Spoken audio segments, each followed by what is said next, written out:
des collaboratrices et collaborateurs de Calliope de la féminisation des métiers tech. On a souhaité aborder ce sujet au moment de la Journée internationale des droits des femmes qui avait lieu lundi. Ça nous concerne tout particulièrement parce que Calliope est une agence numérique, donc on est les premiers concernés. On va vous présenter tout ça. N'hésitez pas à interagir avec nous. Il y a un chat en bas. Vous pouvez poser vos questions ou vos remarques et puis on pourra y répondre et faire en sorte qu'on puisse avoir quelque chose de fluide et d'interactif.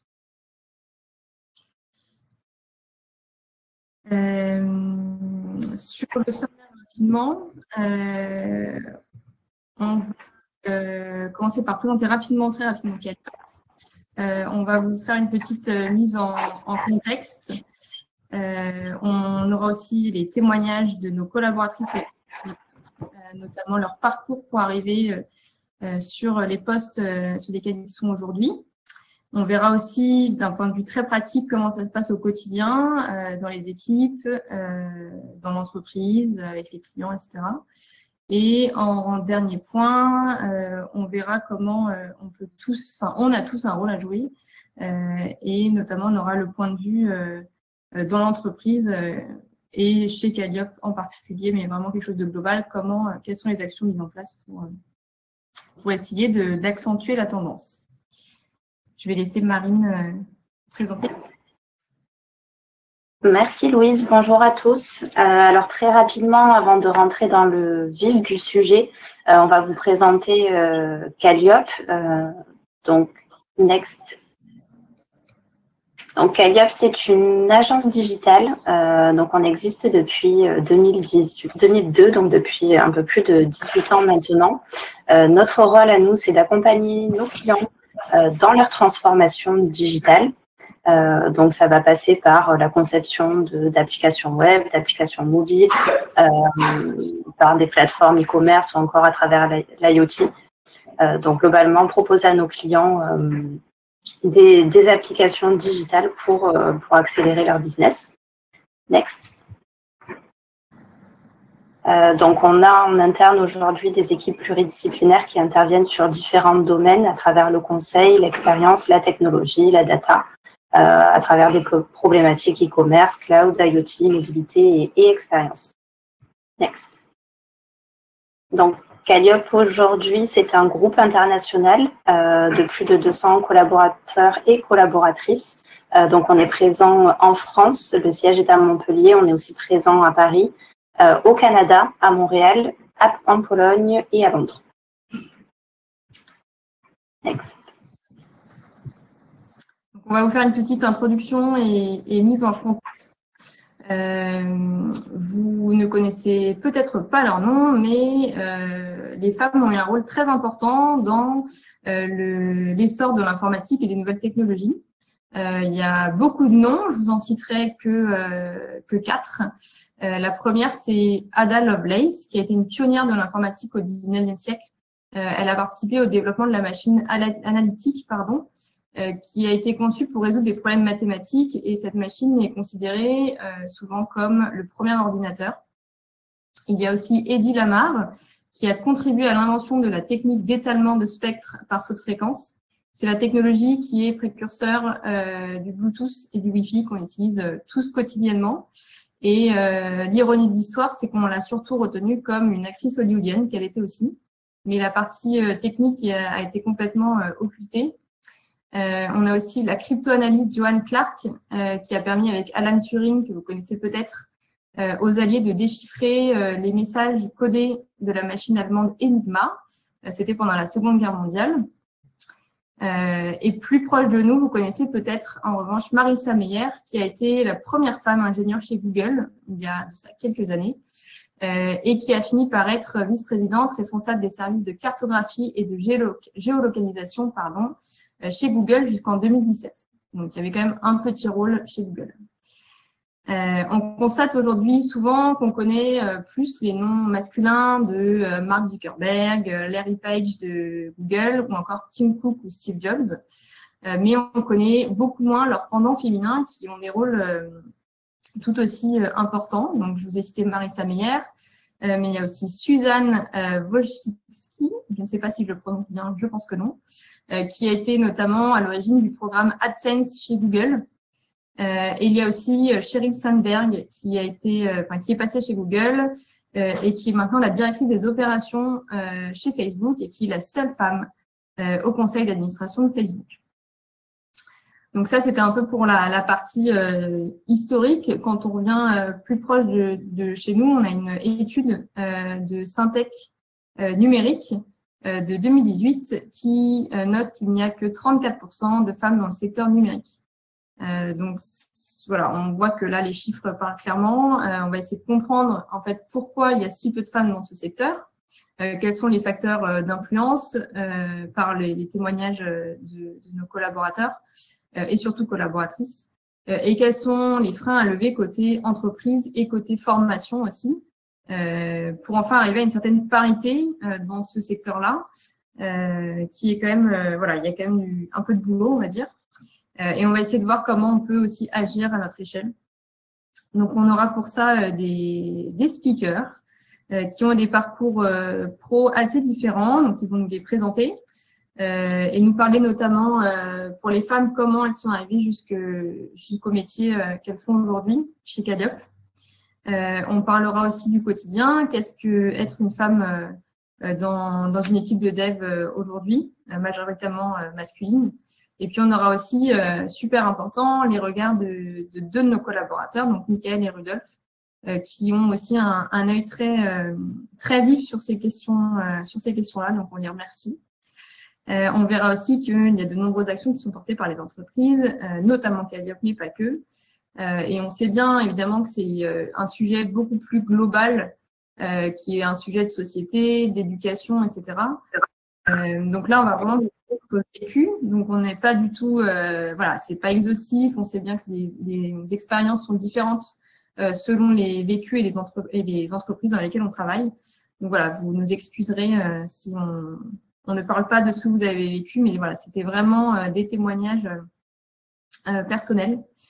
Donc, on va avoir une petite présentation rapide des speakers et on va commencer par Alexia.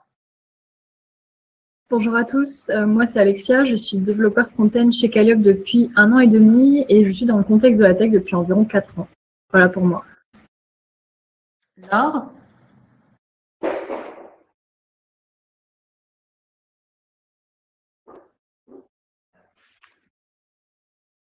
Je ne sais pas si tu es mute. Ça marchera mieux avec le micro. Bonsoir à tous. Du coup, Laure Christol, développeuse back-end chez Calliope. Je suis passée de l'histoire à l'informatique il y a 5 ans maintenant. Et on va expliquer comment et pourquoi plus tard. Donc moi, je suis Louise, je suis l'office manager de l'agence de Montpellier et je travaille dans le secteur numérique depuis maintenant 8 ans. Lucie, c'est à toi. Bonjour, moi c'est Lucie et je suis issue d'une reconversion dans la tech et je suis actuellement en contrat pro en tant que développeur back-end depuis septembre. Voilà. Marine.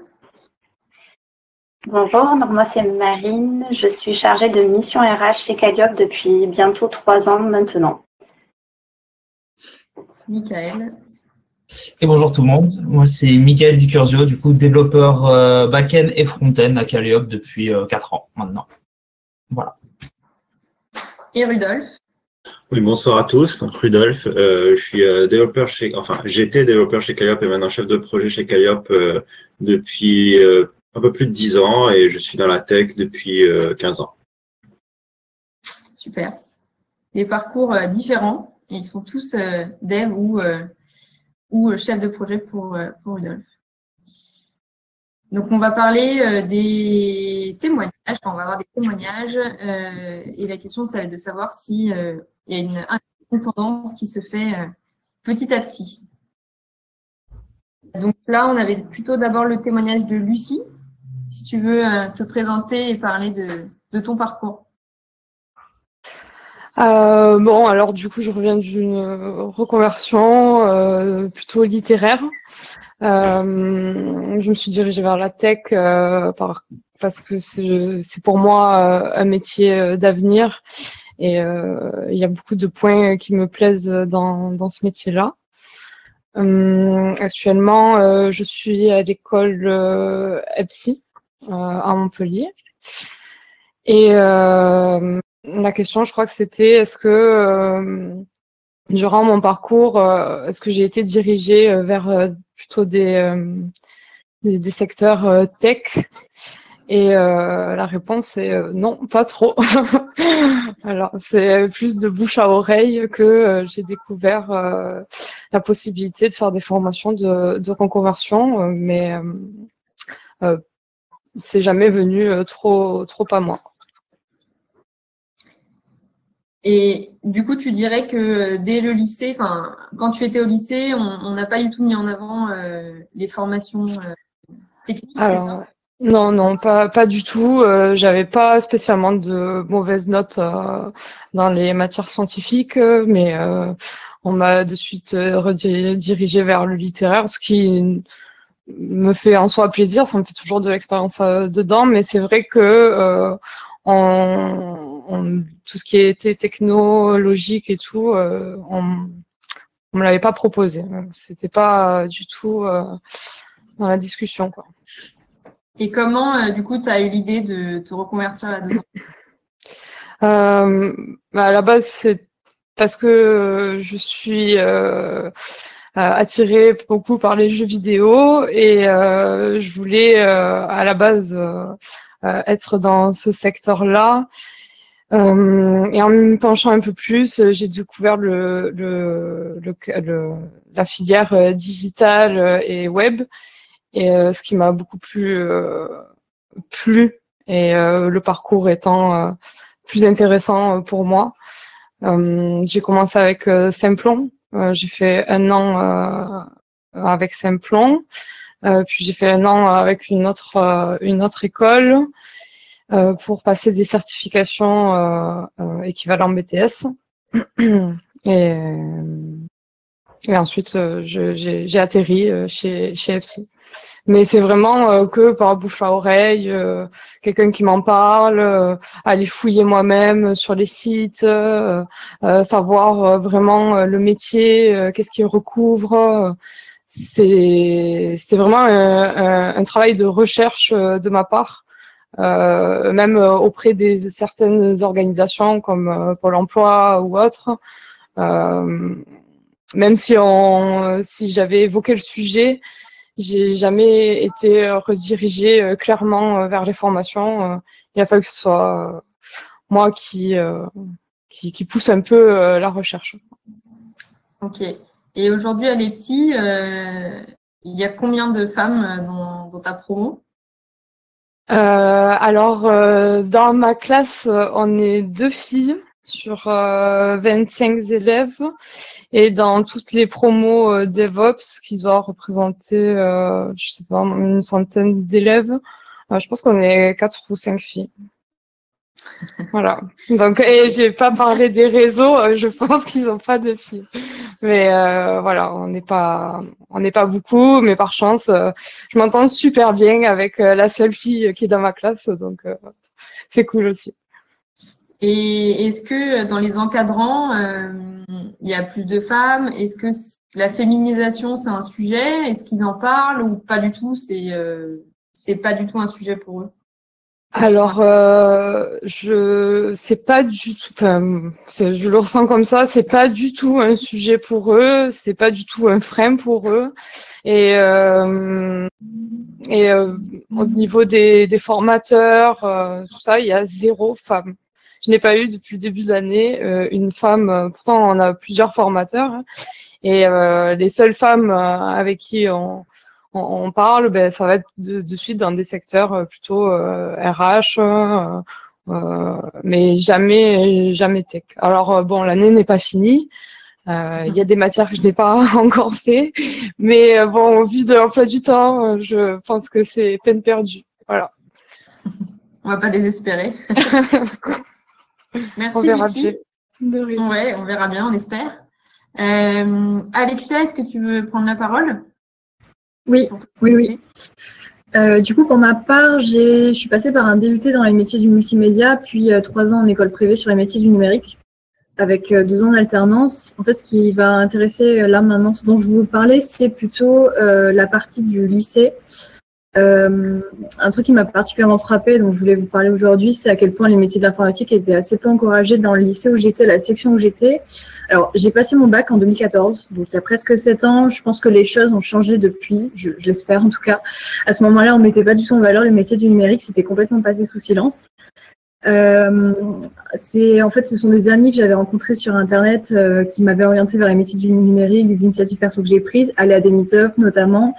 Aller à la rencontre de pros dans ce milieu, c'est que des initiatives perso en fait que j'ai faites, que j'ai prises. Et en fait, le truc, c'est que j'étais dans une filière littéraire. Donc les profs nous incitaient naturellement à faire des choses qui découlaient de ce bac-là.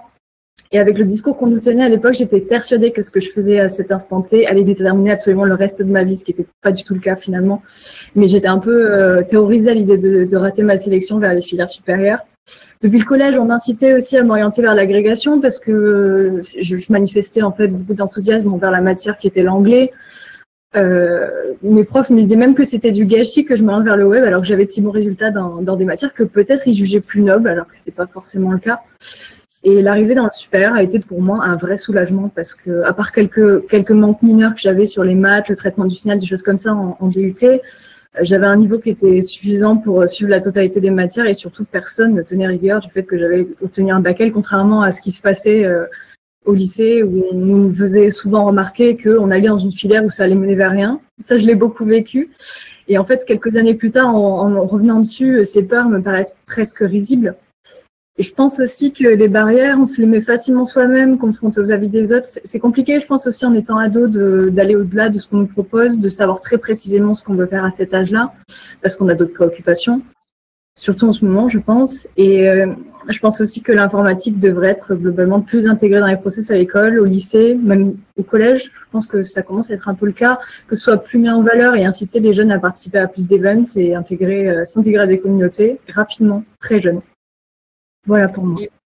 Et peut-être aussi, moi je me rappelle, alors je suis un peu un dinosaure, hein, mais je me souviens qu'on avait des cours de technologie au collège.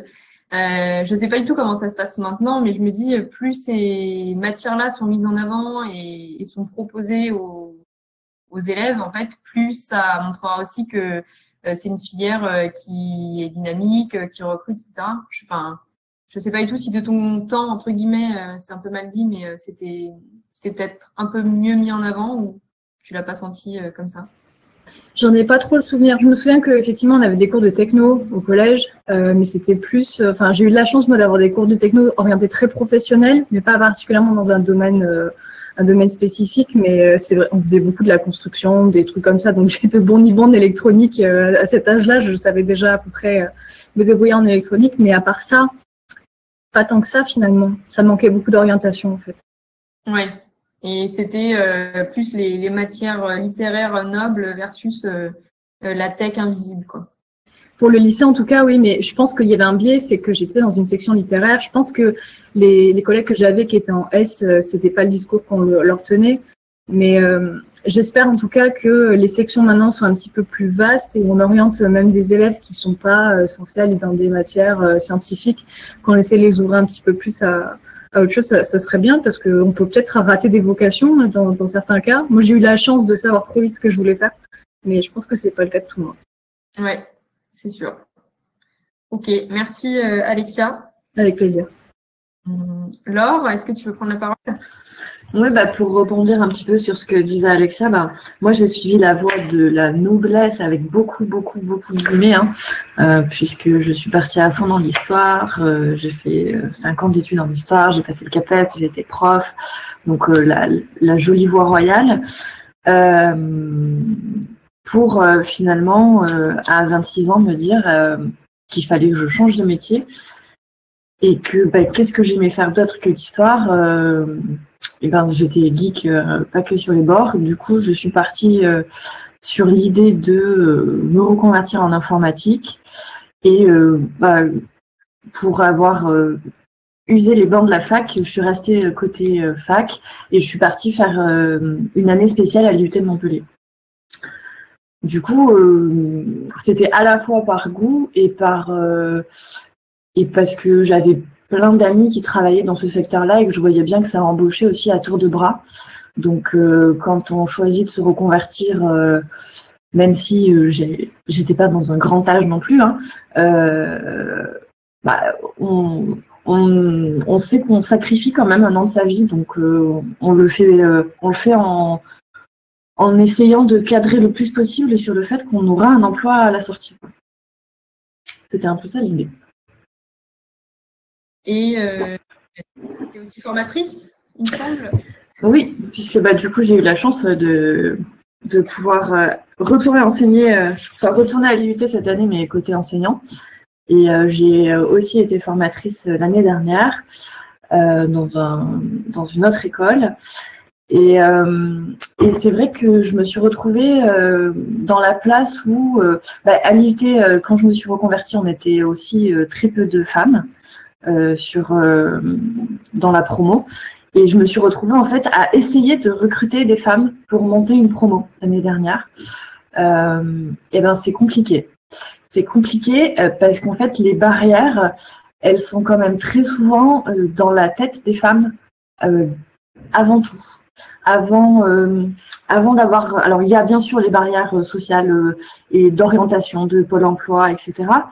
Mais on se met aussi beaucoup de barrières en se disant que c'est un métier qui fait un peu peur, où on a une image très caricaturale du geek qui en fait code devant son ordi tout seul, etc. Alors qu'en fait, au quotidien, on sait bien maintenant que c'est pas vraiment comme ça et qu'au final, on travaille beaucoup plus en équipe qu'autre chose. Mais cette image vient un peu coller à la peau de ce métier et ça fait très vite peur à beaucoup de femmes. Ce qui est un peu dommage, on est bien d'accord. Ouais. Et est-ce que donc toi, tu es en formatrice dans un parcours vraiment de développement. Est-ce que tu sentais que les femmes étaient plus à même d'aller plus vers des fonctions dites entre guillemets féminines type front versus dev? Est-ce que toi, t'arrivais à leur tenir un discours un peu différent? Je passais aussi par exemple, puisque de fait, moi j'ai choisi le back-end. Du coup, ça leur donnait un exemple sous les yeux. Donc déjà, c'était pas mal. Et puis après, c'était aussi enlever cette peur d'apprendre à coder. Parce qu'on se dit que le front, on n'a pas besoin d'apprendre à coder, que ça va être du dessin. Je suis dans la caricature absolue, on est bien d'accord. Et qu'au final, quand on commence à expliquer les choses et à dire que en fait non, la base c'est exactement la même, c'est apprendre à coder et puis après qu'on fasse du front, qu'on fasse du back, qu'on fasse du full stack, qu'on fasse du DevOps, quoi que ce soit, c'est pas grave, les mécanismes de base ils sont toujours là. Et une fois qu'on commence à démystifier un petit peu le milieu, on s'aperçoit que les barrières elles commencent à tomber et que j'ai plein de nanas qui finalement étaient super intéressées par le back et qui s'y retrouvaient aussi. Donc c'est dommage du premier abord de venir se mettre des barrières en fait. Il faut venir un petit peu le lutter contre et les années passant, je pense et j'espère qu'elles vont de plus en plus tomber. Ouais. Et en fait, je pense que, je ne peux pas me tromper en me disant qu'il y a aussi une méconnaissance du milieu. C'est-à-dire que, comme tu dis, c'est plein de clichés et en fait, le quotidien d'une équipe de dev, pour des gens qui sont à l'extérieur, c'est à la différence de métiers peut-être un peu plus historiques, entre guillemets, mais oui. Ok, merci Laure. Michael, tu veux prendre la suite? Ouais, pas de souci. Alors bonjour, je vais parler de moi très succinctement. J'étais chef de rayon dans un Carrefour City à la base et j'ai fait une reconversion aussi avec méthode Simplon. Puis ensuite j'ai fait une alternance à l'EPSI et ensuite je suis à la Calliope. Du coup c'est marrant parce que ça regroupe pas mal de ce qu'on vient d'entendre, mais d'un point de vue, de mon point de vue. Alors, ce qui est assez intéressant à souligner, surtout c'était sur ma formation, on mettait vachement en avant ce qu'on appelait la RSE, donc la responsabilité sociale des entreprises. et c'était quelque chose qui tenait énormément à cœur dans cette formation. Et je pense que ça peut être une voie qui peut être intéressante. Alors, on développera plus tard, hein, je crois que c'est un autre axe mais ça reste quand même une voie de départ. Et j'ai pu faire pas mal d'interventions dans des collèges et pour former en fait des jeunes ou même avec Marine, donc des interventions dans des stands en gros. Et on peut remarquer qu'il y a eu quand même pas mal de personnes, de jeunes filles qui ont été intéressées quand même par ce métier-là, ne serait-ce que par la curiosité, parce qu'on leur a pas présenté, parce que elles l'ont pas vu ou tout ça. Et je trouve ça dommage. C'est bien qu'on leur présente. Il faudrait qu'on aille un peu plus vers ça. Et le seul retour que j'ai eu de ces dernières interventions, ça a été justement une dame que j'avais croisée qui m'avait reparlé justement de sa fille qui était partie dans ce milieu-là. Donc c'est intéressant. Marine, d'ailleurs, tu pourrais en rajouter.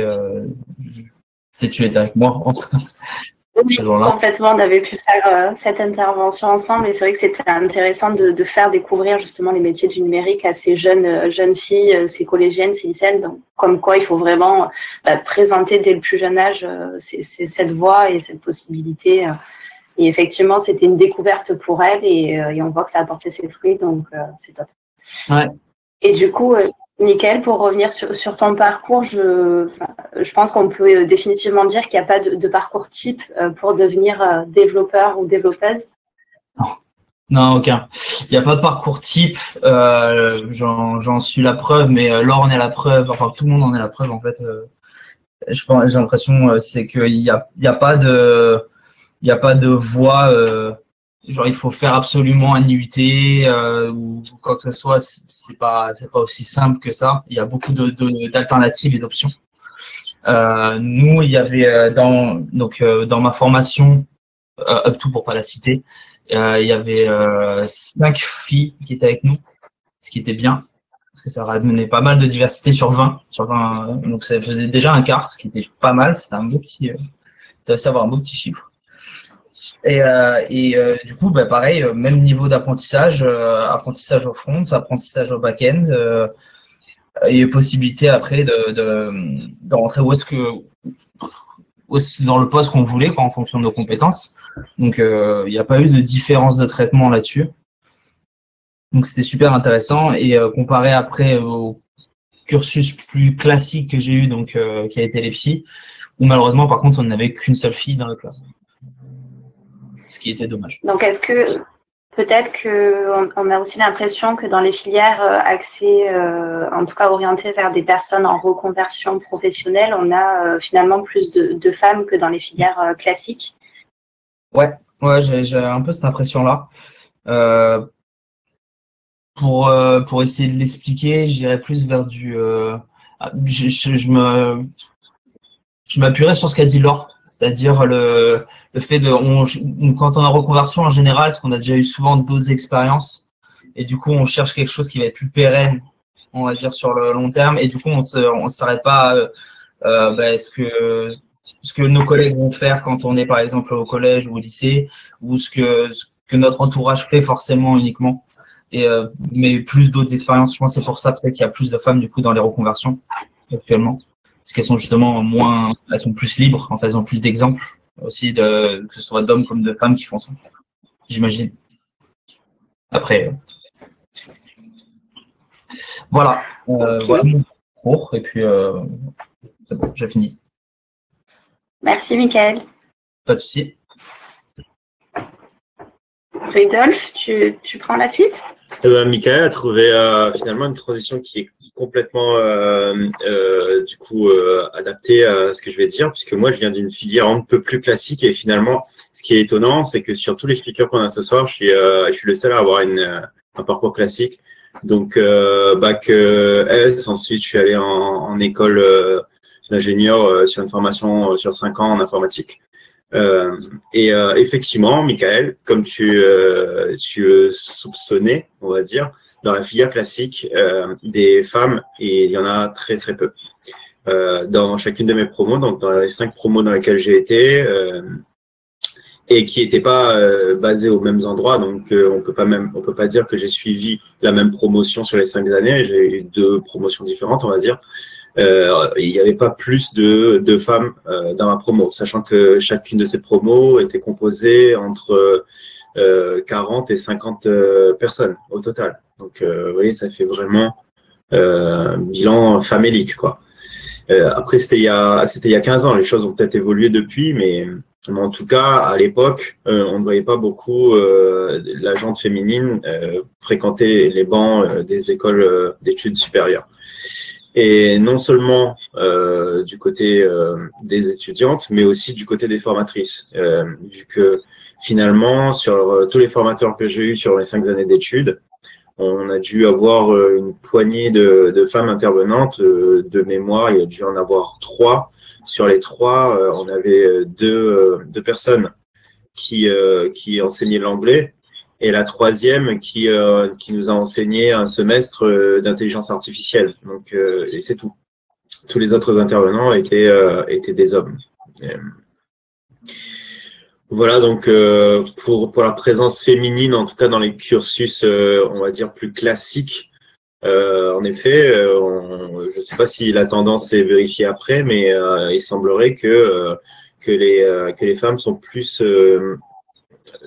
présentes dans les filières de reconversion, comme le soupçonne Michael, plutôt que dans les filières classiques. Alors ça rejoint plein de choses qui se sont dit juste avant, comme Alexia qui parlait du fait que au lycée ou au collège, on n'incitait pas les femmes, en tout cas, à poursuivre dans les métiers technologiques. Donc, en effet, il y a des vocations qui se loupent finalement à ce moment-là, puisque étant incitées ou pas incitées à aller dans ces métiers-là, les femmes ont leur révélation finalement après avoir fait leur cursus classique à elles, quoi. Donc sûrement, on a un site, je sais pas, hein, je suis pas une femme, je vais pas dire à leur place, mais le cliché, ce serait de les envoyer vers des filiales plus universitaires plutôt que dans les filières techniques, quoi. Et c'est un drame en fait de catégoriser les gens comme ça. Et j'imagine que je vais poser la question directement à Laure d'ailleurs, mais sur les bancs de la fac en histoire géo, vous deviez être une majorité de femmes, non? Alors, le sexisme dans les filières d'histoire, c'est encore tout un débat à mener. Hein. Ah, ok. Ouais, c'est encore autre chose, c'est encore un autre débat. Mais non, on était à parité. Ah, ok. Bah, écoute, c'est très bien. Du coup, enfin, à part le sexisme dont tu fais part, au moins la parité est respectée dans ce milieu-là. Ouais. Et Rudolf, du coup, toi qui travailles dans des agences web depuis plusieurs années, est-ce que tu vois une évolution positive? Est-ce que tu as l'impression qu'il y a de plus en plus de femmes? Ah, complètement. Moi, dans toutes les agences que j'ai faites, bon, j'en ai pas fait 300, mais dans toutes les agences que j'ai faites, souvent les femmes étaient cantonnées au poste, on va dire, administratif, mais dans la prod en elle-même, il y en avait peu ou pas. Quand je suis arrivé à Calliope, par exemple, dans la prod, il y avait qu'une seule femme. Bon, on va dire qu'on était moins nombreux, peut-être, mais c'était une femme sur 20 personnes, quoi.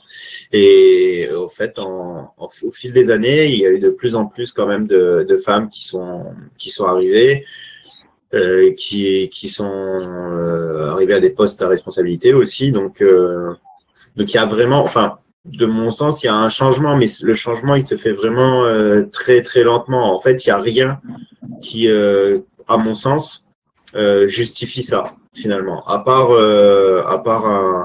je vais pas dire endoctrinement, parce que c'est con comme mot, mais à part un conditionnement, c'est le mot que je cherchais. Un conditionnement qui est fait au niveau de l'adolescence, sur les images telles que c'est des métiers de mecs, c'est des geeks, c'est des garçons, des trucs comme ça, ou peut-être la peur de se retrouver dans un milieu trop masculin pour certaines femmes. Je vois pas de raison pour lesquelles il n'y aurait pas autant de femmes que d'hommes dans notre métier. Je voulais juste rajouter un tout petit truc par rapport à ce que tu disais, Rudolf. J'ai fait un bac technologique. Et je me rappelle, j'avais oublié de parler de ça. J'ai fait un bac technologique et je me rappelle qu'en fait, on avait une seule fille dans la classe. aussi. Et c'était quand même assez, enfin, vu de l'extérieur, c'était quand même assez violent parce que malgré tout, tu voyais ce que toutes les copines que j'avais, tout ça, bah, elles disaient, ah ouais, allez-vous, bah ouais, c'est un garçon manqué. Enfin, c'était genre super vite réglé et pareil ce que disaient les mecs aussi. Alors c'était complètement faux en fait. C'était complètement faux, c'était complètement débile comme vision, mais il y a pas mal ce truc-là aussi dans les lycées technologiques, enfin tôt. Et il y a c'est les filles qui vont dedans, bah, c'est des garçons manqués, c'est des machins où il y en a très peu. Moi, ça m'a rendu, je sais pas, je pense que le problème il est pas mal là aussi. C'est que tôt déjà, c'est un souci quoi. C'est un problème de société plus que d'orientation ou de formation. Là, on pointe le doigt sur le problème de société sous-jacent. Exactement. Et ça fait une bonne transition pour la deuxième partie. Sauf si quelqu'un voulait rajouter. Je vais juste peut-être rajouter que pour rebondir sur ce que disait Mika, il y a aussi l'image du geek enfermé dans le noir chez lui qui fait beaucoup de mal aussi au métier, peut-être pas forcément chez les femmes, hein, chez les hommes aussi. Il y a certains hommes qui vont pas vers nos métiers parce que ils ont ce cliché qui est ancré dans la société, quoi. Et qui donne pas forcément envie. Et là, bon, c'est plus générique que visé sur les femmes. Hein. Geek avec le t-shirt Star Wars. Je voulais juste affirmer ce que disait Rudolf pour les filiales comme les grandes écoles comme EPSI. La seule fille qui est avec moi en classe, elle fait partie aussi de notre métier. Elle a 34 ans. Moi, j'en ai 28. Et du coup, effectivement, je pense que de toute la session, nous sommes que des femmes qui viennent de reconversion ou d'autres métiers. Et aucune qui vient d'un cursus classique. Voilà. Je confirme ça. Ben, merci. On peut peut-être du coup passer à la deuxième partie, qui est vraiment plus le quotidien. Comment ça se passe dans une équipe, une prod, une équipe de développement. Donc là, c'est pareil, on va laisser parler les uns les autres. Je ne sais pas si Alexia ou Michael voulaient commencer. Je vais peut-être commencer, oui, je veux bien. Moi, perso, au quotidien, au début, en tout cas, pour les débuts dans la tech, je me suis souvent sentie un peu en manque de confiance dans certains environnements quand on sait, quand il y a plus de bienveillance, quand on sait qu'on connaît pas forcément les gens autour de soi. C'est un peu cette impression, en fait, de traverser une salle qui est pleine de lasers dans un contexte où on doit constamment, enfin, moi, en tout cas, je faisais ça, je me sentais obligée de me justifier par rapport à tout ce que je faisais, par de la doc, par des sources vérifiées, par des sites que je connaissais bien. Quand je disais où je faisais quelque chose, surtout, enfin, vis-à-vis des hommes, parce que je me sentais pas à l'aise et comme si c'était pas ma place, alors qu'en fait, c'était tout à fait ma place, j'avais pas à douter de ça. Mais c'est des choses qui, avec les années, finissent par s'effacer et on sort progressivement de ces schémas. Il y a quelque chose dont on va vous parler par la suite, que je vais un peu introduire, qui est le sujet du syndrome de l'imposteur, qui est un grand classique auprès des hommes comme des femmes. Personnellement, moi, j'ai mis le doigt dessus pendant une conférence super qui s'appelle Sudweb. Je vous invite à y participer. On me l'a présenté pendant un talk. C'était le jour où j'ai mis le doigt sur un concept que je ressentais depuis des années, où je n'arrivais pas à mettre un nom dessus. Ça peut être super paralysant, au point de douter de tout ce qu'on fait, de sa place, de sa légitimité, voire être sur le point de tout arrêter en fait à cause de ça. Et personnellement, ce qui m'aide au quotidien beaucoup au niveau de Calliope, au niveau de toutes les agences que j'ai pu visiter, c'est de travailler avec des gens, des leads, des bacs, qui se reposent sur moi en fait au niveau du chiffrage, qui me disent je te fais confiance pour faire telle ou telle tâche, tel ou tel chiffrage, telle ou telle estimation. Et c'est aussi certains clients qui sont particulièrement bienveillants, qui mettent en confiance et qui m'ont aidé à sortir de ce schéma. Je pense que c'est des mots qui sont simples, mais que en tant qu'homme ou en tant que femme, peu importe votre genre, votre sexe, et la personne qui est en face de vous, vous pouvez lui dire ça afin de lui apporter un petit peu plus de sérénité. Je pense que l'idéal aussi, Mickaël va vous en parler un petit peu après, c'est de savoir faire le point sur ce qu'on sait faire, ce qu'on est capable de transmettre à l'autre, ça c'est super important. Et c'est cette réalisation en fait qui va vous permettre de comprendre ce qu'on est devenu et ce qu'on est capable de faire et d'arrêter de douter constamment de soi. Voilà pour ma partie. Ouais. Carrément, je vais reprendre ce que tu disais, Alexia. Le syndrome de l'imposteur, j'ai vu pendant longtemps aussi. Donc, c'est même pas une question de genre, mais juste ce que je disais, c'est que déjà, c'est compliqué parce que, surtout dans les métiers à reconversion, on se retrouve vite dans des grandes structures. Moi qui avais des petites expériences, on se retrouve vite dans des grandes structures avec des grandes réunions, avec plein de gens, avec plein d'hommes, plein de femmes et des métiers super techniques. Et du coup, en fait, le syndrome de l'imposteur, il est très vite arrivé. On se rend pas compte réellement de nos compétences, de nos capacités. Et on a du mal à se situer, en fait, sur tout le plateau, en fait, qui constitue une prod. Et il est très, très vite arrivé. Donc, j'imagine, en plus, quand il y a du sexisme au milieu, ça en rajoute une grosse couche, quoi, qui déjà n'a pas besoin d'être là. Et moi, on en avait déjà parlé avec Alexia. Et clairement, moi, ce qui m'a beaucoup aidé à combattre ce syndrome de l'imposteur, justement, ça a été le fait d'apprendre à des gens.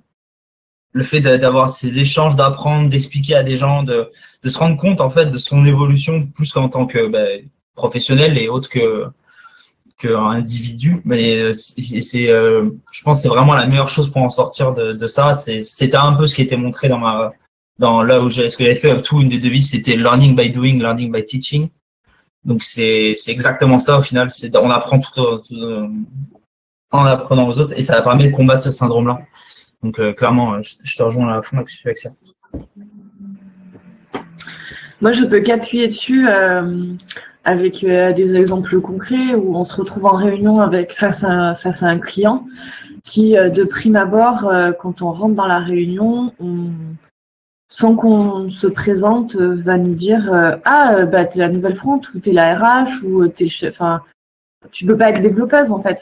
Dans sa tête, c'est même pas un schéma qui peut être présent.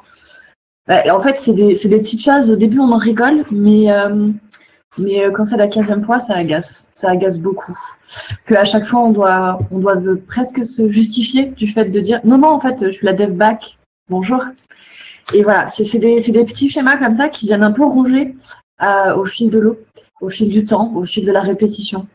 Et pour le coup, je ne peux que rejoindre Mika et Lucie sur le fait que j'ai beaucoup douté de moi jusqu'au jour où je me suis rendu compte qu'en enseignant, je savais répondre à des questions et que, en fait, je pouvais être sûre de ce que je savais et je pouvais être sûre de mon savoir-faire et que j'avais un savoir-faire. Et rien que ça conforte, ça réconforte et on a beaucoup plus d'armes pour faire face à ce type de remarques qui peuvent être quotidiennes d'ailleurs. Et pour y faire face le lendemain, quoi, tout simplement. Et sur ces remarques, est-ce que tu remarques est-ce que c'est une question de génération? Est-ce que tes interlocuteurs, c'est plus des personnes avec un peu plus d'expérience? Est-ce que ça va être... Ouais, en fait, le truc, c'est que le client n'est pas forcément dans le domaine de l'informatique. Il peut l'être ou ne pas l'être. Et donc, c'est encore une fois venir là pointer du doigt le fait que c'est plus largement un problème de société. C'est pas forcément que lié au métier de l'informatique. Mais si quelqu'un qui n'en fait pas vient mettre cette image comme ça, c'est qu'il y a un problème peut-être sous-jacent et qu'il faut s'interroger dessus. Après, bien sûr qu'il y a quand même une petite problématique générationnelle où les personnes qui vont avoir peut-être plus de 50 ans vont encore moins être habituées à avoir des développeuses que des personnes un peu plus jeunes et où on commence quand même à être de plus en plus nombreuses. Pour juste appuyer ce que tu disais, justement, le milieu de l'informatique, c'est quand même un milieu qui essaie d'avancer rapidement vis-à-vis de ça, ne serait-ce que pour la RSE. Ça, c'est des choses qu'on entend depuis un moment dans le milieu de l'informatique. Et moi qui viens d'un milieu qui n'a rien à voir, qui est l'agroalimentaire, en gros, on va dire, la grande distribution, le sexisme et le racisme étaient quand même beaucoup plus violents, beaucoup plus présents. Il n'y a pas d'échelle de violence, mais beaucoup plus présent et beaucoup plus systématique vis-à-vis ne serait-ce que des cadres, vis-à-vis des managers, tout ça. Donc, ça reste quand même quelque chose qui commence à tendre à évoluer. On a encore beaucoup de choses à voir. Mais c'est déjà cool. C'est déjà cool que ce soit un débat qui soit déjà ouvert dans le milieu de la tech. Preuve en est, on fait un meet-up ce soir dessus. Donc, c'est que c'est un débat qui est ouvert. Et il faut que ça continue comme ça.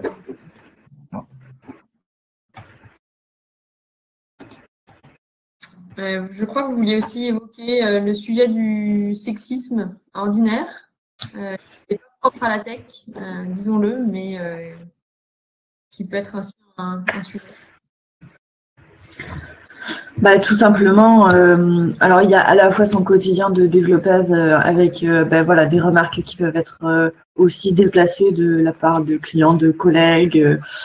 C'est le dur fil de l'humour, n'est-ce pas, dont on a pu parler avec Lucie précédemment, qui est toujours un peu tangent et qui, dans le cadre d'un milieu pro, peut être très compliqué à jauger et à juger quand on en est l'objet.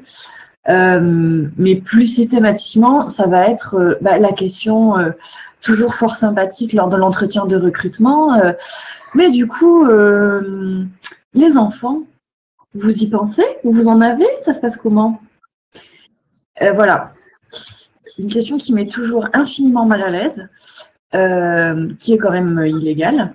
Mais personnellement, moi, à chaque entretien, quasiment, sauf à Calliope, merci, j'y ai eu droit. C'est toujours très malaisant parce que personnellement, ayant un fort caractère, j'ai toujours envie de mordre la personne qui est en face de moi quand on me pose cette question-là, parce qu'elle est tout à fait personnelle. Sauf qu'on est dans un milieu pro et que on peut pas forcément se permettre ça. Jusque-là, voilà. Du coup, j'ai pris le parti d'opter pour une petite blague qui fait toujours rire et qui fait comprendre à mon interlocuteur que je vais pas répondre à cette question-là. Voilà. Alors, j'ai déjà un chien, c'est bien, hein. Ou des petites choses comme ça, mais ça fait sourire et puis on passe à autre chose. Mais ça reste tout à fait. C'est même pas de l'indélicatesse, ça ne devrait pas être posé comme question, tout simplement. Donc voilà, c'est mon petit tips en cas d'entretien. Voilà, moi je réagis comme ça. Je sais que d'autres amis ont pu réagir en se levant et en quittant l'entretien. Personnellement, à chaque fois qu'on m'a posé la question, j'ai pas forcément donné suite derrière. Voilà, pour moi, c'est un critère qui est assez rédhibitoire. Si on me pose cette question-là, c'est peut-être que la philosophie de l'entreprise ne me correspond pas plus globalement. Donc, c'est aussi un message à faire passer aux entreprises que de dire, vous êtes déjà, vous avez peut-être du mal à recruter. Si en plus vous fermez la porte à certaines développeuses en posant ces questions-là, c'est peut-être pas très malin. Mais voilà, c'était mon coup de gueule et mon cri du cœur. Mais du coup, j'aimerais bien savoir pour Mika et pour Ru, est-ce que c'est des questions qu'on a pu leur poser? Est-ce que c'est quelque chose, ou même qui se sont déjà attendus à avoir cette question-là? Parce que la première fois que je l'ai eu, je suis restée quand même très bête. On se sent très vieille d'un coup. Non, jamais. Jamais on a eu droit, enfin, ça m'étonnerait que Mika aussi, non, mais jamais on aurait eu droit à ce genre de questions, nous, en tant qu'hommes, puisque on sait très bien que la question derrière est les enfants, on sait très bien vers quoi, qu'est-ce qui est sous-entendu, et c'est ça qui est inadmissible, en fait. C'est ça qui devrait pas avoir sa place dans le milieu professionnel. Une femme, elle a le droit de projeter, d'avoir des enfants sans penser que ça va être un frein sur son embauche. C'est complètement aberrant. Mika, je t'ai coupé, je voulais dire un truc. Pardon. J'allais dire que je l'ai jamais vu aussi. J'allais dire que j'ai jamais eu cette question-là. Je suis d'accord avec toi. Hein. Bon, après, ça me semble évident, mais ça l'est pas encore. Ça devrait pas être un frein à son embauche, ça devrait pas être un frein à son évolution non plus. Parce que ça reste le cas aussi dans certaines entreprises, on n'ose pas filer des postes de responsabilité à une femme parce que si elle tombe enceinte, il y a un congé maternité, donc machin bidule, donc ça pareil, c'est débile aussi. Clairement.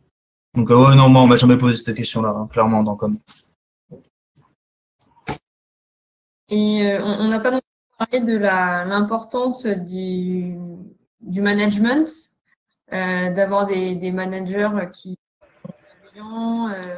à qui on peut remonter, enfin manager ou service RH en globalité, mais à qui on peut remonter les éventuels soucis.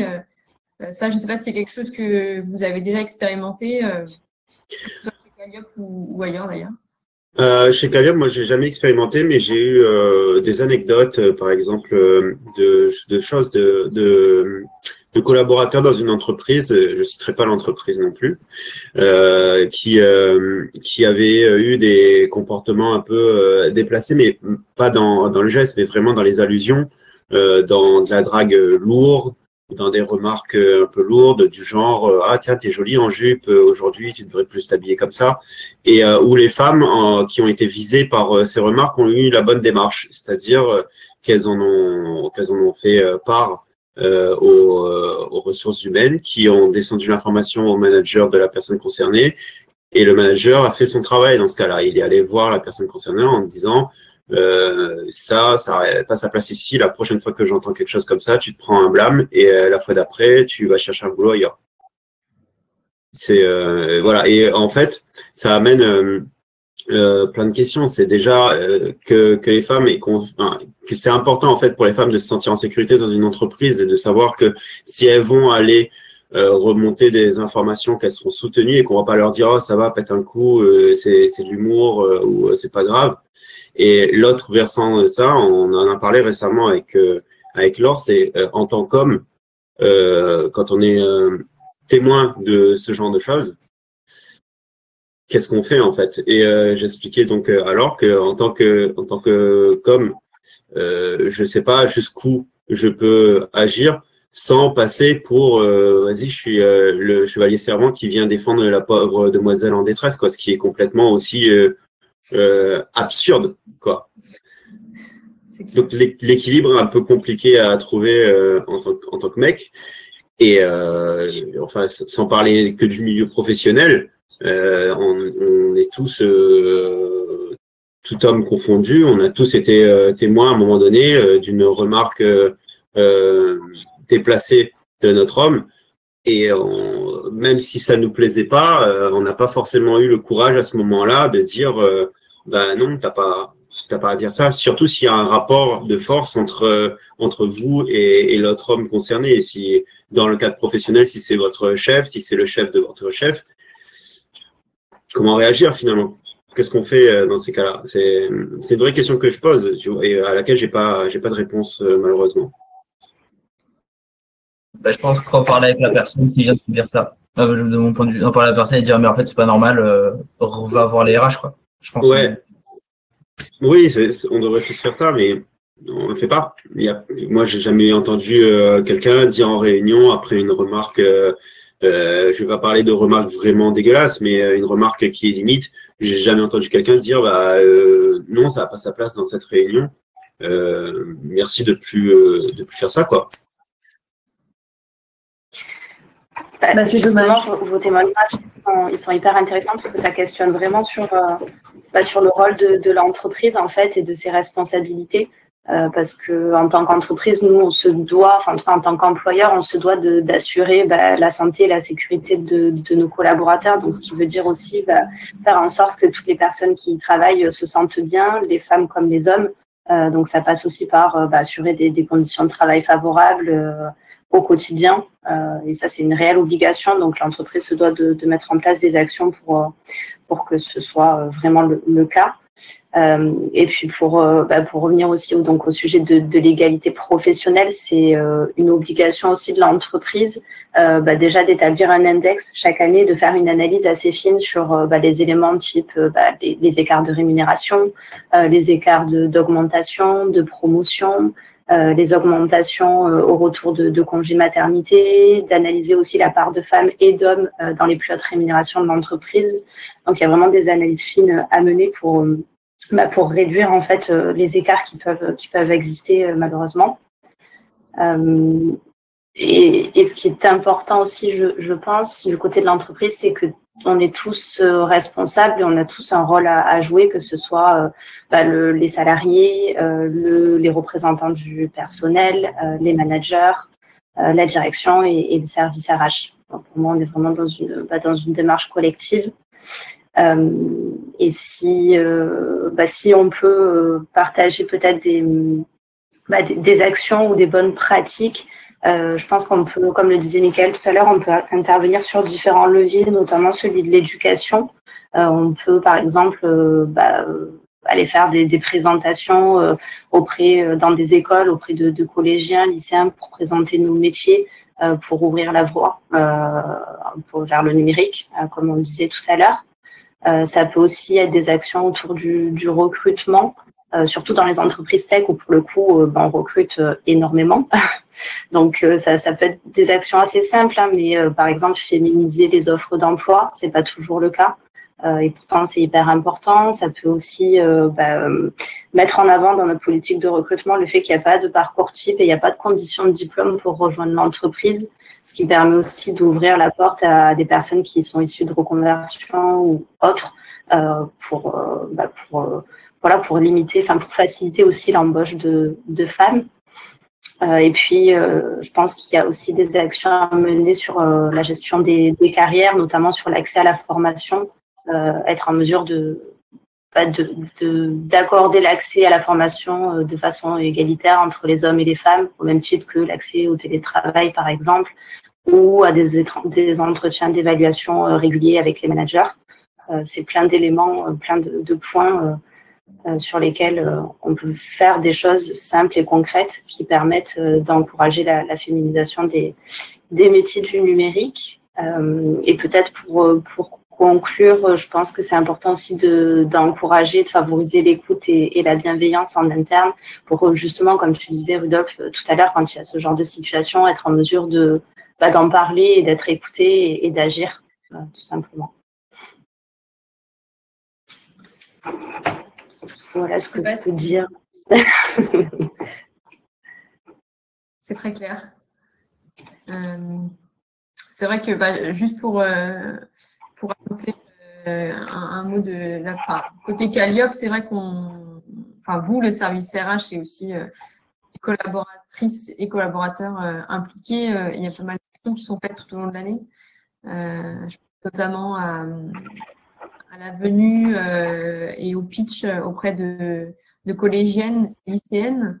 En fait, en discutant avec elles, on se rend compte que c'est un monde qui est inconnu, quoi. C'est assez, c'est super intéressant, mais c'est aussi un petit peu effrayant de se dire qu'en fait, alors déjà, je pense qu'il y a le monde de l'entreprise en général, mais encore plus quand on leur explique. C'est vrai que c'est quelque chose qui est assez peu connu, quoi.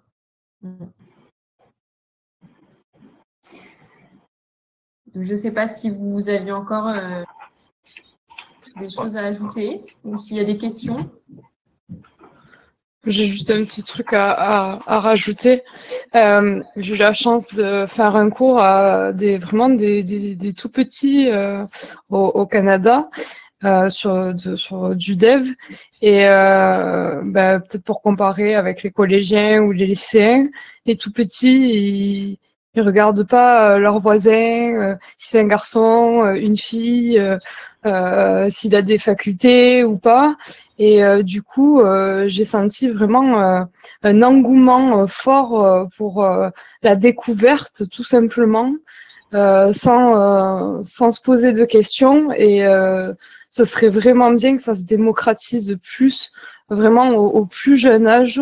Et comme ça, il n'y aurait pas ce côté des mœurs, de différences dans les collèges et lycées.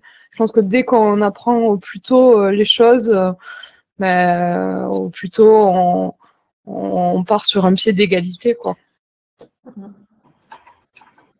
Ah, et si je pourrais rajouter quelque chose aussi, j'ai eu la chance d'être contactée par Marine pour mon recrutement. Et effectivement, chez Calliope, elle a réussi à me mettre de suite en confiance parce que personnellement, mon complexe, le syndrome de l'imposteur, je l'ai encore bien comme il faut.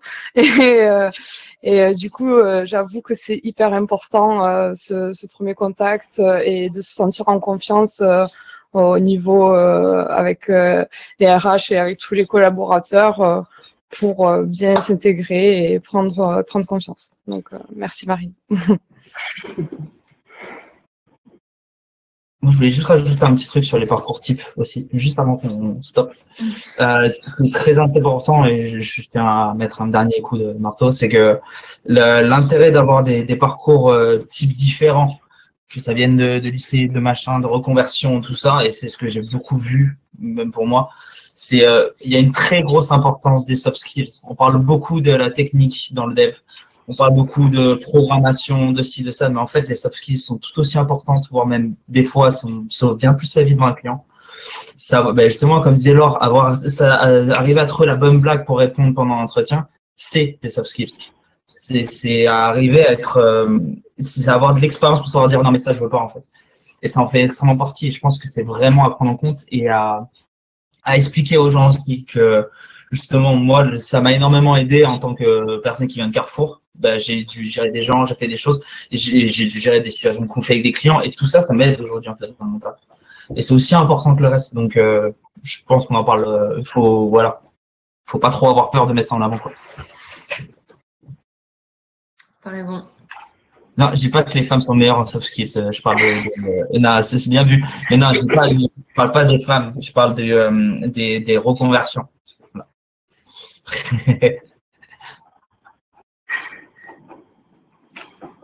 Je sais pas si Marine, tu veux conclure? Je te laisse le mot de la fin. Non, mais c'était hyper intéressant du coup d'avoir tous ces témoignages et ces parcours différents. Et en tout cas, nous, on était ravis de partager ça avec vous. Donc, j'espère que ça vous a plu. Et puis, si vous avez des questions, n'hésitez pas. Et merci pour votre écoute.